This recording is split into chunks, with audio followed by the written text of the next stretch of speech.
আসসালামু আলাইকুম এভরিওয়ান। আজকে হচ্ছে যে আমাদের আরাফার দিন, আগামীকাল হচ্ছে যে আমাদের ঈদুল আজহা এন্ড আমি যাচ্ছি হচ্ছে একটা লং রাইডে এন্ড আপনাদেরকে যাইতে যেতে বলতেছি আমি কোথায় যাচ্ছি। তো আমি যাচ্ছি গ্রামের বাড়িতে।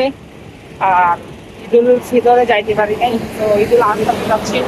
কারণ ঈদুল ফিতরে যে পরিমাণের আমাদের দুর্ঘটনা হয়েছে এগুলি দেখে নিজের মধ্যে একটা ভয় কাজ করছে। আসলে কুল্লু নাফসিন যায়গাতিল মউত, মৃত্যু আমাদের সারা চাইতে নিকটে। মৃত্যু যে কোনোভাবে হয়ে যেতে পারে, তবে আমাদের একটু সতর্ক থাকা ভালো। জন্য আমি ওই বেলায় যাই নাই। আমি মাত্র কুমিরা পর্যন্ত আসছি। রোদ এত বেশি চালানো যাচ্ছে না, অনেক তাপমাত্রায় আমার ক্যালসিয়াম ক্যালোরি যা আছে সব নিতে হবে।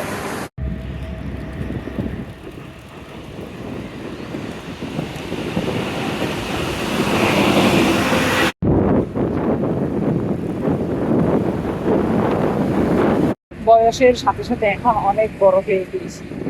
একটা সময় এই রাস্তাগুলিতে আব্বু আমাদেরকে করে করে নিয়ে বাসে বসতো। যখন পানির পিপাসা লাগতো তখন গলার নিচে হাত দিয়ে পানি খাওয়াইতো, যেন বাসের ঝাঁকি না লাগে। দিনগুলি খুব মনে পড়ে এখন। আলহামদুলিল্লাহ, এতক্ষণ রোদের পরে মিরসরাই ফ্লাই আসছি। এখন হচ্ছে যে বৃষ্টি আসতেছে, এখন আমার টেনশন আরেকটা মারি যেতেছে। আমার সাথে আছে কাপড় চোপড়, হচ্ছে যে আমার ফোন, এগুলি নিয়ে কই যাবো আমি চিন্তা করতেছি। দেখি যে বৃষ্টি হয় কিনা। বৃষ্টি আসবে না, বৃষ্টি তো অলমোস্ট চলে আসছে। এখন আমার অবস্থা কি আল্লাহ জানে আমার কি অবস্থা হবে। ফাইনালি বৃষ্টিটা আমার খুব ভালো করিয়ে ধরছে। আমি আর সামনে আগাইতে পারতেছি না। এখন একটা গাছের নিচে আছি সাইকেল নিয়ে, দেখি কতক্ষণ করে রাখে আমার এই বৃষ্টি। মিরসরাই থেকে ধরে এখন পর্যন্ত আমি বৃষ্টি আছি। এখন হচ্ছে যে আমার মোটামুটি ফেনীর কাছাকাছি চলে আসছি। আমার আর 2 কিলোর মতো লাগিয়েছিল। এমন এমন সুন্দর সুন্দর কিছু ভিউ ছিল যেগুলো আপনাদেরকে দেখানোর জন্য আমি চাইছিলাম, কিন্তু আমার ফোনটা ব্যাগে দিতে ফেলছিলাম। তাই জন্য বারবার যেহেতু বের করলে আমার বৃষ্টিতে আমার ফোনের ভিতরে পানি চলে যাবে, তাই জন্য বের করি নাই। অ্যান্ড এই রাস্তাটাও খুব অসাম। এই যে এই পাশে হচ্ছে যে আপনার শিউলি ফুলের, তো কেমন দেখতে পাচ্ছেন জানি না, বৃষ্টিতে ক্যামেরা ট্যামেরা অবস্থা ভালো টাইপ। তো আমি এখন ফেনী টাউনে চলে আসছি।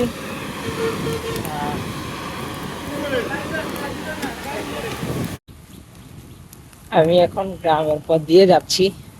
এখানে পাশে একটা খাল আছে, এটা অনেক মোটা খাল। একটা সময় আমি এই খালটাকে নদী মনে করতাম, বাট এখন খালই বলি।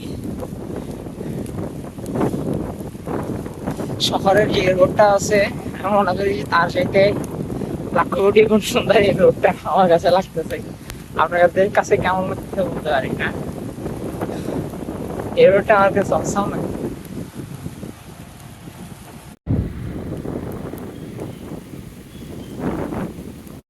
ফাইনালি আমি আমাদের বাড়ির সামনে এইসব পৌঁছলাম। রাস্তার অবস্থা বৃষ্টি দিয়ে সব ভাঙি টাঙ্গি কি অবস্থা।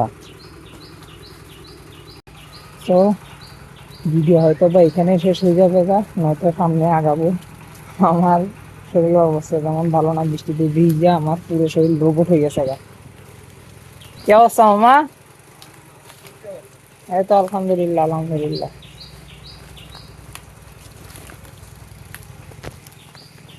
তো আল্লাহ হাফেজ।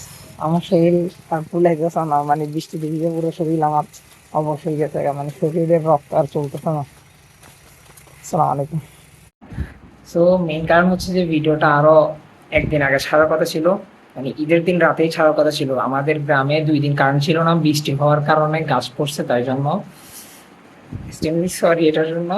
আর আমি সাইকেল নিয়ে আসার পর আমার মনে হচ্ছে আমি মানে একটা রেকর্ড করে বলছি।